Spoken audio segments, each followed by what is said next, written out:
Welcome back, everyone. We're ready for another deep dive. This time, we're looking at the Sex and the City movie. You know, the one from 2008. Oh, fun. It is. And we've got this one source that's really going to help us unpack it. It digs into all the big themes and kind of what the movie says about relationships, friendships, city life, the whole bit. But here's the thing. Okay. The movie was a total box office smash, right? But this analysis we're looking at, it calls the movie a cautionary tale. Cautionary tale. Yeah. Interesting way to describe a hit movie. Right. That's what we're going to figure out. Yeah, so what's this movie about? Well, for anyone who maybe needs a quick refresher, the movie picks up with Carrie, Samantha, Charlotte, and Miranda a few years after the series finale. Okay, yeah, I remember that. So Carrie's getting ready to marry Big, finally. Yeah, right. Samantha's out in L.A. trying to figure out the whole committed relationship thing. And Miranda's dealing with the fallout from Steve's infidelity. Oh, right. That was a big storyline. Yeah, it was.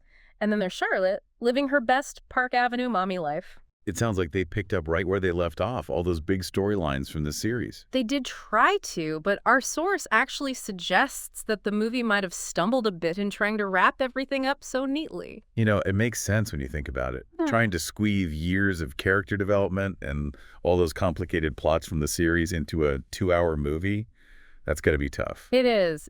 But hey, you know what else is tough? What's that? Love. And speaking of love, Carrie's relationship with Big is the heart of the movie, right? It is. Well, our analysis points out that their whole love story kind of reinforces this, I don't know, picture perfect, maybe even unrealistic idea about romantic love. Right, I see what you mean. It's that whole love conquers all thing, even when, maybe it shouldn't. Totally. And that's where the cautionary tale part comes in. Like, remember that scene, the one where Big just shows up at Carrie's apartment after ditching her at the altar? It's supposed to be this big romantic moment. But honestly, in real life, actions like that usually kind of just gloss over the real pain of being betrayed like that. And accountability. Right. Do grand gestures like that mean you don't have to actually change or do the work to fix things in the relationship? Exactly. It's a question the movie just doesn't really explore. It kind of feels like it's saying, hey, love is all you need, even if it costs you your self-respect. Yeah, I see that. But on the flip side, the analysis does give the movie props for something else that was really central to the series. What's that? Female friendships. It even pulls out this quote, and I love this. It says, "The unwavering support among the four women, especially when Carrie's heartbroken, reinforces the idea that platonic relationships can be just as powerful and life-changing as romantic ones." Oh, for sure. That idea totally resonated with a lot of viewers. Yeah, it did. And it makes sense, right? Yeah. Seeing women supporting each other through all the ups and downs, that's a powerful message, and I think it's something that still speaks to people today. Absolutely. And it really makes you think, does the movie really prioritize those friendships in the end?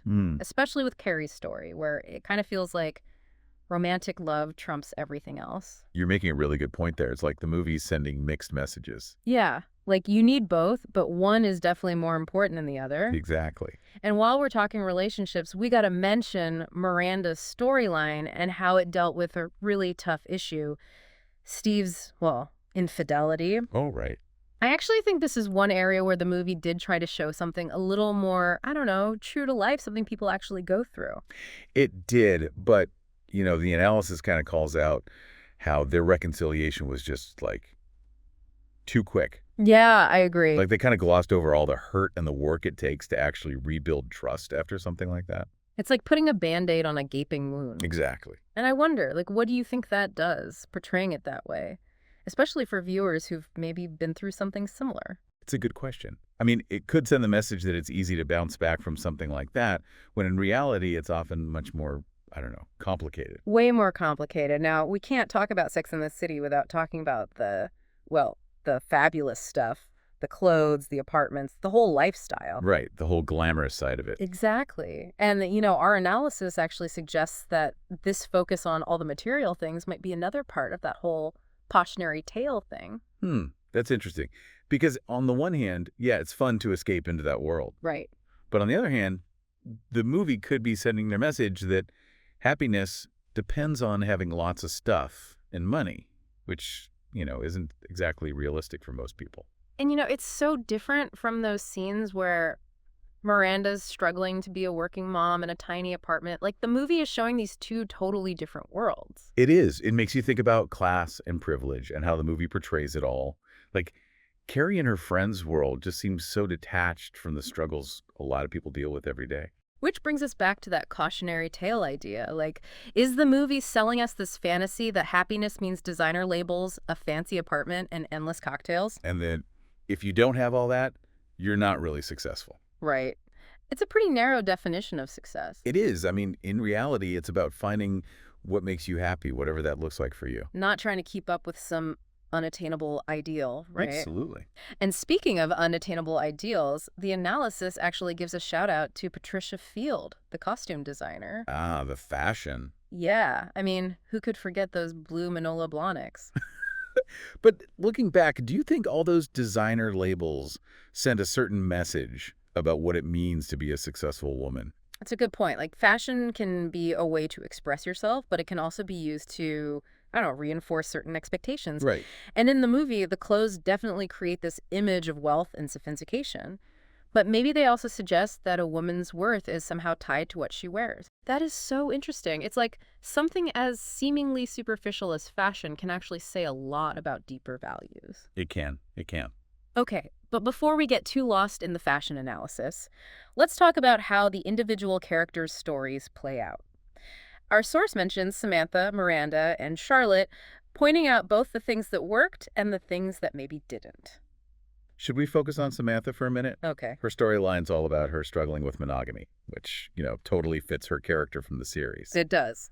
But the analysis says that the movie doesn't really explain why she's unhappy. You mean it doesn't explore why monogamy might not be right for her? Like, it just makes it seem like she's afraid of commitment. Yeah, exactly. Yeah. It's almost like it's saying that rejecting traditional relationships means rejecting relationships altogether. Right. Like, Right. the movie is saying, okay, you can be a strong, independent woman, but only if you fit into these specific boxes. And that if you don't, there's something wrong with you.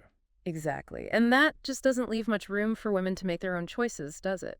Nope, not at all. Which, again, kind of goes back to that whole cautionary tale thing. Like, even though the movie has these progressive parts, it still might be promoting a pretty limited view of what it means to be a strong woman. Yeah, it's celebrating one very specific version of female empowerment, the kind that still fits neatly within society's expectations. Right. It doesn't really embrace all the different ways women can live their lives and be happy. Exactly. It's almost like it wants to have it both ways. Yeah. Yeah. Like celebrate these strong, independent women, but then still kind of stick to those old-fashioned ideas about what women should be. Exactly. And the whole thing plays out with New York City as the backdrop. Ah, yes, the city that never sleeps. Right. And our source even describes New York City as like another character in the movie.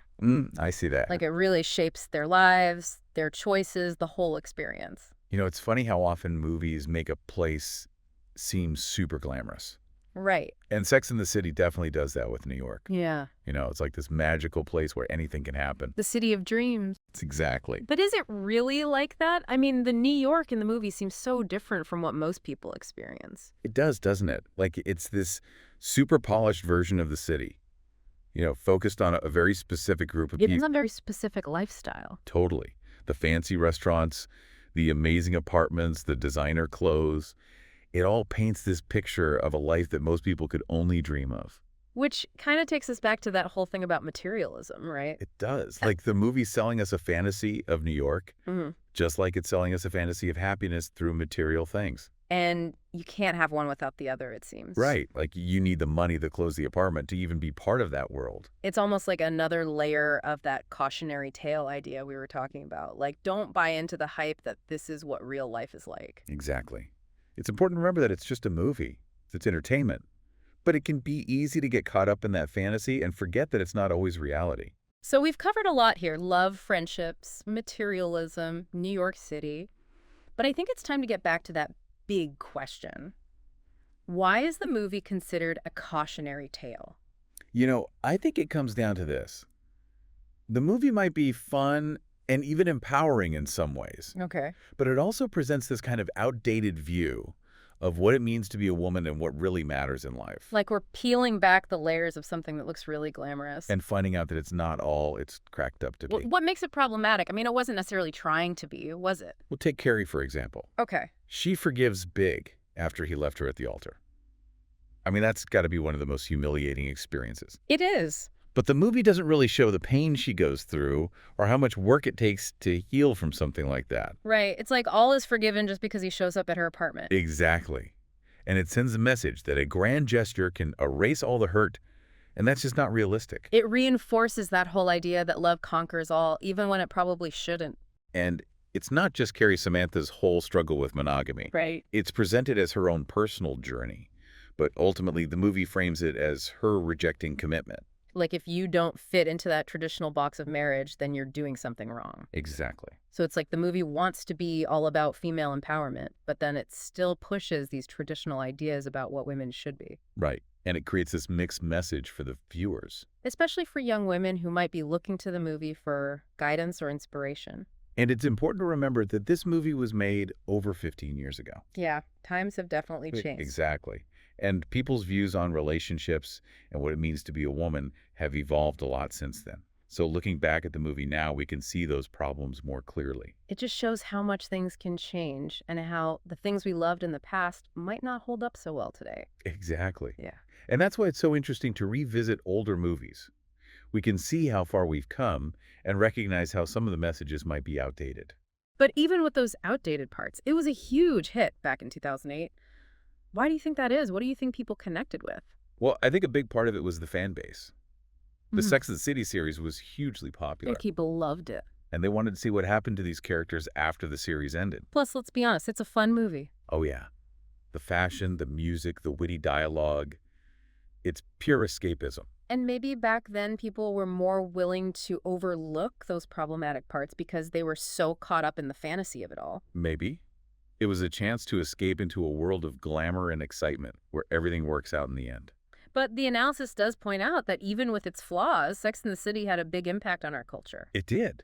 You know, it showed how important female friendships are, and it celebrated the idea that women can be successful in their own right. And for better or worse, it definitely helped create this romanticized view of New York City and a certain kind of lifestyle. It's fascinating how a movie can be both flawed and influential at the same time.